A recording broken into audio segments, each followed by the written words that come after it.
Oke, kembali lagi bersama saya Puji. Di sini kita akan belajar Laravel. Yang akan kita pelajari hari ini adalah tentang controller. Pertama kita buka dulu projectnya di Visual Studio Code. Teman-teman buka dulu projectnya ya di Visual Studio Code. Kemudian buka terminal,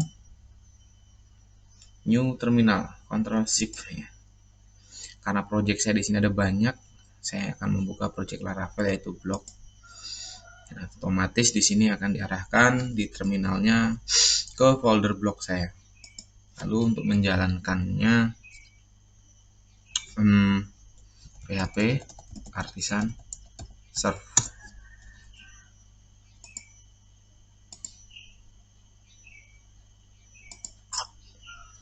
Ya, PHP Artisan Serve. Di sini kita akan coba apakah project kita sudah jalan atau belum. Oke, sudah ya. Localhost portnya 8000. Nah, untuk membuat controller di Laravel ini cukup mudah. Kita bisa menggunakan perintah artisan. Jadi di Visual Studio Code ini kita sudah buka terminal ya untuk menjalankan Laravelnya, yaitu PHP Artisan Serve. Nah, kita sekarang buka terminal lagi. Nah, di sini boleh terminal, new terminal, atau kalau di sini ada tombol plus di sini, create a new integrated terminal ya, sama saja. Nah, lalu di sini disuruh milih membuka terminal untuk folder project yang mana. Nah, di sini saya pilih blog. Nah, otomatis di sini akan muncul dua, PHP dan PowerShell. PHP ini untuk menjalankan Laravel, nah sedangkan PowerShell ini masih terminal biasa yang mengarah ke folder project blog.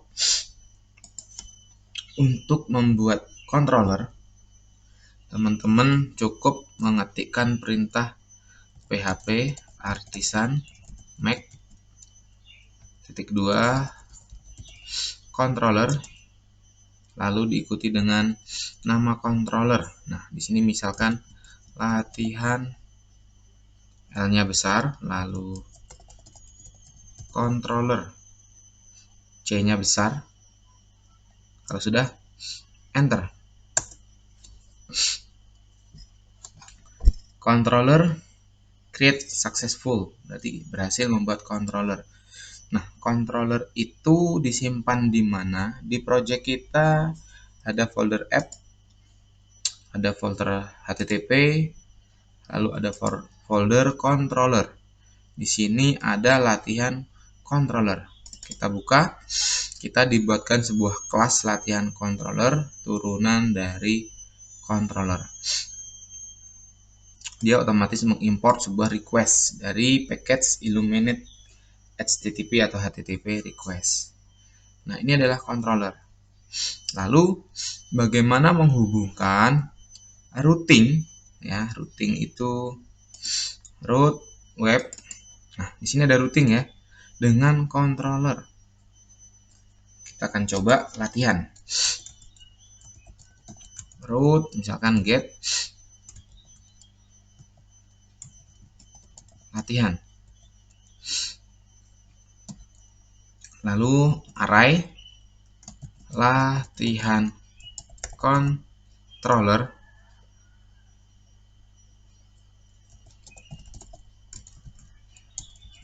kelas, koma. Di sini kita akan membaca fungsi apa yang ada di dalam kelas latihan controller ini. Misalkan saya akan membaca fungsi index ya, lalu ditutup, saya simpan. Nah, di sini karena kita memanggil kelas latihan controller, di web ini jangan lupa kita import use app http controller, itu latihan controller. Jadi diimport dulu ya, diimport dulu, baru kita panggil kelas latihan controllernya. Membaca fungsi index. Nah, latihan kita simpan dulu ya. Kita simpan dulu, kita coba slash latihan, membaca kelas latihan controller, lalu membaca fungsi index. Kita coba. /latihan. Apa yang akan terjadi? Method app latihan controller index does not exist. Jadi metode index ini belum ada, ya. Kita membaca kelas latihan controller, membaca fungsi index. Nah, kita lihat latihan controller ini belum ada fungsi indeksnya.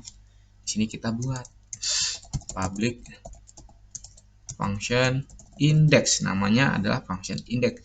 Disesuaikan ya nama index ini dengan routingnya. Dia membaca apa? Fungsi index.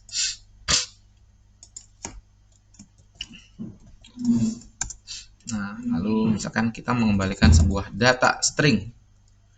Ini indeks latihan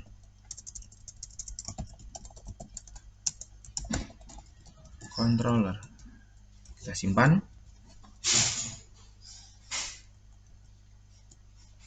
Kita refresh ya, localhost portnya 8000/latihan. Ini indeks latihan controller. Bagaimana? Mudah bukan? Membuat sebuah routing atau membuat sebuah controller yang dipanggil dari routingnya. Seperti ini. Jadi mempunyai sebuah fungsi indeks dari kelas latihan controller di routing di dalam web.php seperti ini. Root get. Di sini routingnya metodenya get ya. Latihan. Lalu kalau misalkan metodenya post, route post, karena metodenya berbeda, kita bisa menggunakan routing yang sama /latihan. Ini karena metodenya berbeda. Yang satu get, yang satu post. Kita misalkan kita copy ya. Di sini membaca latihan controller fungsi. Nah, misalkan ini adalah fungsi untuk menyimpan. Store ya, misalkan store itu untuk menyimpan. Nah, kita coba membuat fungsi store. Public function store. Return menyimpan data di latihan controller. Kita coba. Sudah ada routingnya tadi /latihan. Kenapa ini sama? Bisa karena mempunyai metode yang berbeda. Yang satu menggunakan get, yang satu menggunakan post. Nah, yang menggunakan post ini membaca fungsi store. Kita sudah buat fungsi store-nya. Kita akan coba menggunakan browser /latihan. Apa yang akan terjadi? Tetap yang dibaca adalah indeksnya. Ini indeks. Lalu bagaimana supaya /latihan ini yang kita gunakan adalah metode post. Biasanya saya menggunakan Postman. Nah, di sini saya akan coba menggunakan Visual Studio Code. Kita akan install extensionnya. Di sini ada extension yang sangat bagus, Thunder. Ketik aja ya. Kita klik ini extension, lalu diklik Thunder. Nah, di sini muncul Thunder, ada banyak ya. Pilih yang Thunder Client. Install. Nah, sudah ya. Kalau misalkan nanti ada yang butuh, ada tulisannya reload, diklik reload. Berarti Visual Studio-nya butuh di restart, ditutup lalu dibuka, dijalankan lagi Visual Studio-nya. Ini kebetulan di tempat saya tidak butuh. Ketika sudah berhasil menginstal Thunder Client, di sini butuh koneksi internet, teman-teman. Nanti akan muncul menu baru, yaitu Thunder Client. Oke. Nah, saya akan buat new request. New request muncul ya di tab baru. New request. Nah, di sini apa? HTTP ini contohnya ya, Thunder Client. Nah, di sini HTTP, saya juga bingung. Saya mau copy aja di sini. Copy. Saya paste ya. Paste semuanya. Paste. Kita send coba. Bisa nggak? Ini controller, ini index controller ya. Tetap ya, karena metodenya adalah get. Kalau metodenya post, kita kirim send. Apa yang terjadi? Lihat, yang terjadi page expired ya. Responnya ini page expired. Kalau dilihat not test result available ya. Kenapa? Karena ingat ini adalah metodenya post. Ingat, dalam Laravel ketika post kita butuh token. Lihat kemarin kita pernah belajar bagaimana menampilkan token. Nah, di sini routingnya adalah token dengan metodenya get. Berarti mau nggak mau kita harus panggil tokennya terlebih dahulu, metodenya get. Di sini ketik token. Token, lalu kita kirim. Ini ada tokennya ya, kita copy.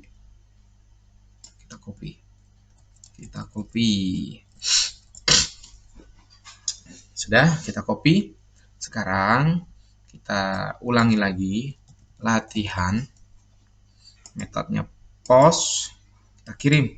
Masih error ya, patch expired ya, karena dia butuh token. Token ini bisa kita letakkan di query parameter, bisa kita letakkan di body. Sama saja, parameter bisa, di body biasanya juga bisa. Nah, kalau kita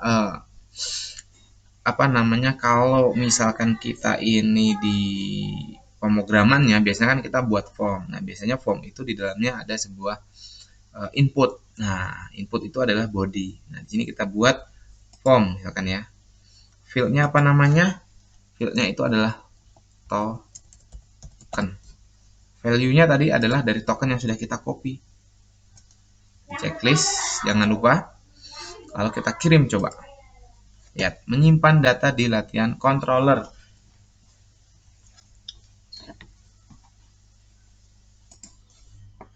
Oke, berhasil ya.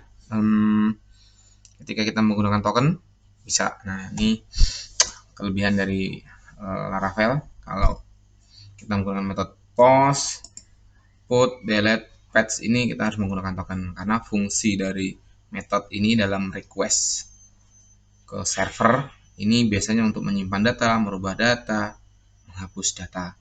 Jadi, hal-hal yang untuk memanipulasi database itu butuh token ya.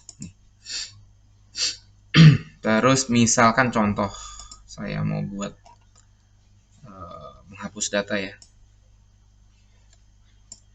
saya buat sama, cuman ini metodenya adalah delete pakai slash latihan, sama cuman fungsinya yang kita bedakan. Jadi kalau menggunakan routing yang sama tapi metodenya ini delete, membaca fungsi misalkan destroy ya, destroy. Jadi fungsi metode delete pada routing di Laravel itu fungsinya umumnya untuk menghapus data. Nah, ini manggil function destroy. Nah, di sini kita buat dulu functionnya public function destroy. Itu menghapus data latihan controller. Oke, kita coba. Maaf, nyobanya di sini saja ya. Di new request tadi, ingat ini tadi post, kita coba kirim, menyimpan data. Sekarang kalau metodenya delete dengan URL yang sama, kita lihat patch-nya expired. Lalu apa yang kurang? Nah, untuk metode put, delete atau patch di sini kita ada tambahan. Karena apa? Di dalam sebuah request permintaan data ke server itu yang dikenal hanya dua, get dan post. Sedangkan put, delete, patch itu tidak ada metode di dalam sebuah server atau permintaan data ya. Client server itu tidak ada yang menggunakan metode put, delete, patch. Nah, di sini apa konsep dari put, delete, patch ini? Di sini kita ada field lagi yang namanya underscore method. Isinya adalah delete karena tadi menggunakan delete ya. Biasanya seperti itu. Delete. Kita coba. Apakah bisa?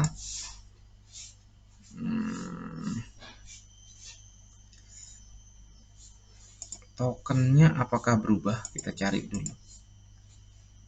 Mana token. Nah ini dia. Takutnya malah tokennya berubah. LJL. Ini saya hapus dulu ya, nggak tanpa metode dulu ya. Nus token sepertinya sih masih sama.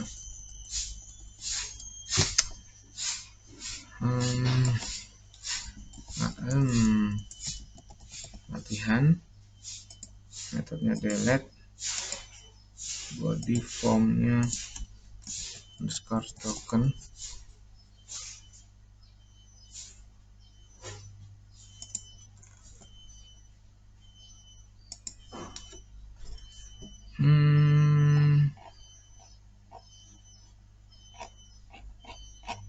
Isinya apa? Let's expired underscore token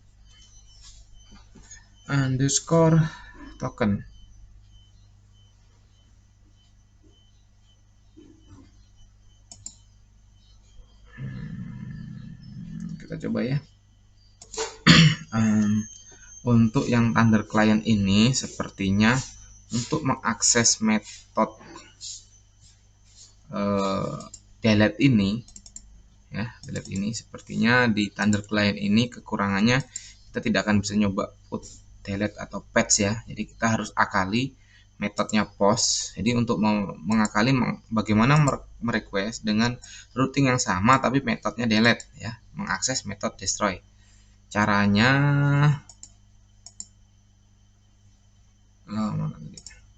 di request ini slash latihan metodenya post, kita pakai token. Karena tadi routingnya adalah delete, kita tambahkan field underscore method, tipenya atau isinya value adalah delete. Kita coba, dia akan membaca, menghapus data di latihan controller. Ini kalau kita menggunakan Thunder Client. Jadi kita harus mengakali isinya ini adalah tetap post, tapi di sini menggunakan metode underscore method ya, value-nya delete beserta token. Begitu juga dengan ketika ingin merubah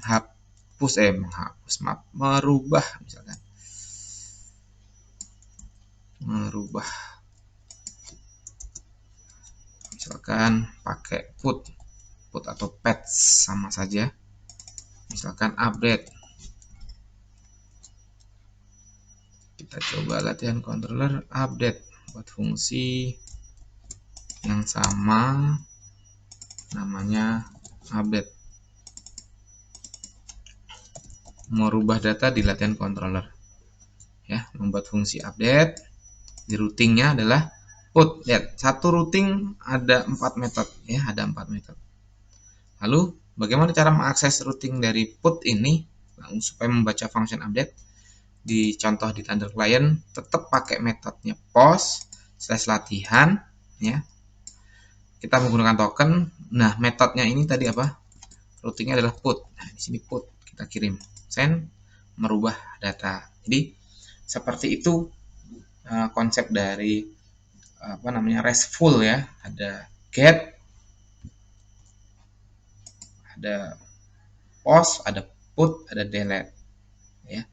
Nah, kita coba bisa melihat di command prompt di sini php artisan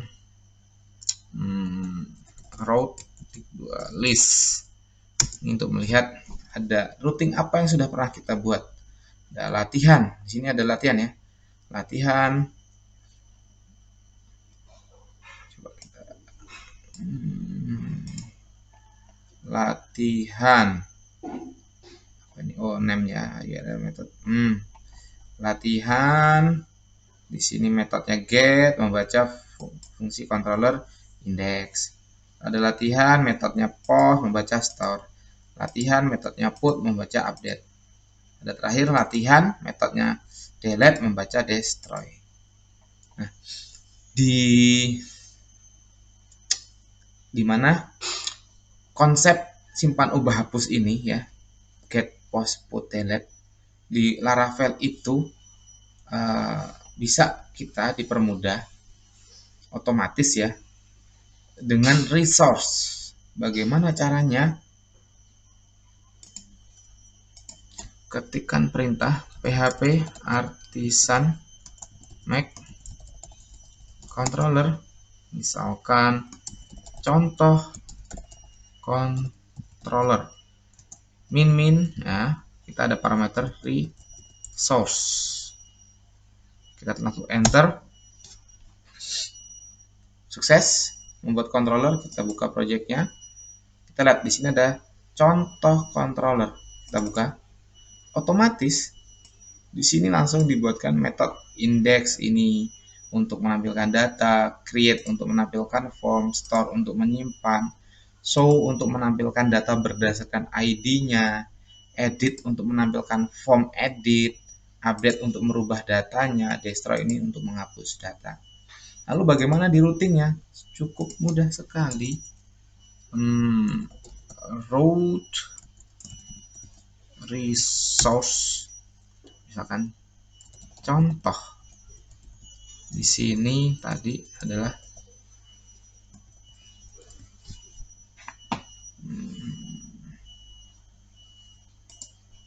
contoh controller. Nah, di sini karena kita resource tidak perlu array ya. Contoh controller class. Nah, masalahnya contoh controller ini harus kita import dulu di atas. Contoh controller. Nah, sudah. Lalu bagaimana kalau kita ingin ngecek apakah sudah ada routing untuk mengakses fungsi-fungsi yang ada di contoh controller, yaitu apa? Ada destroy, update, edit, show, store, create, index. Nah, routingnya kan sederhana nih. Resource, nama routingnya nanti ini adalah contoh, ya. Lalu mengakses controller dari kelas contoh controller. Kita lihat ya, php artisan route list. Kita lihat data routingnya. Contoh nih, sudah ada. Contoh dengan metodenya get ini untuk mengakses index ya. Di sini ada ini index. Contoh metodenya post ini untuk mengakses store. Contoh slash create ya, metodenya ini get ini untuk mengakses create. Contoh slash ini ada parameter ya. Nah, ya, ada parameter. Ini untuk mengakses apa namanya? Show. Oke. Ini semua sudah dibuatkan oleh Laravel. Routingnya cukup sederhana. Dengan syarat ketika membuat sebuah controller kita menggunakan parameter resource yang sudah tadi kita perlihatkan. Oke, nah di sini contoh misalkan get ya. Ini ada contoh. Ternyata ketika mengakses indeks ini ada atau apa ya? Kita contohnya update aja ya, yang update.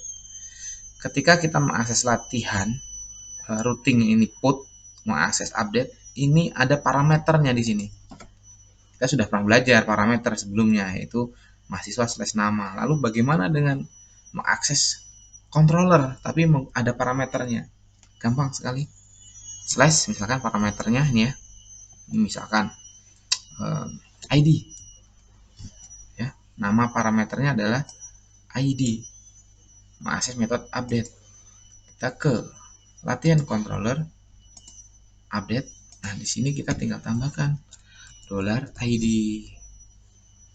merubah data. Nah, $id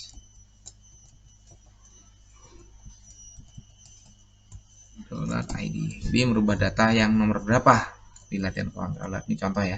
Kita coba di requestnya post metodenya put, kita coba error ya, nggak ditemukan routingnya. Nah, slash misalkan 1 ya, metodenya post, di formnya ada token dan ada metodenya put. Kita kirim merubah data 1.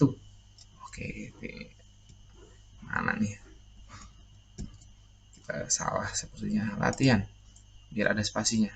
Nah, kita coba lagi merubah data 1. Kita ganti 10. Merubah data 10. Seperti itu ya. Ketika kita membuat sebuah routing yang ada parameternya maupun tidak ada parameternya ke dalam sebuah controller. Mudah-mudahan bermanfaat. Cukup sekian dan terima kasih.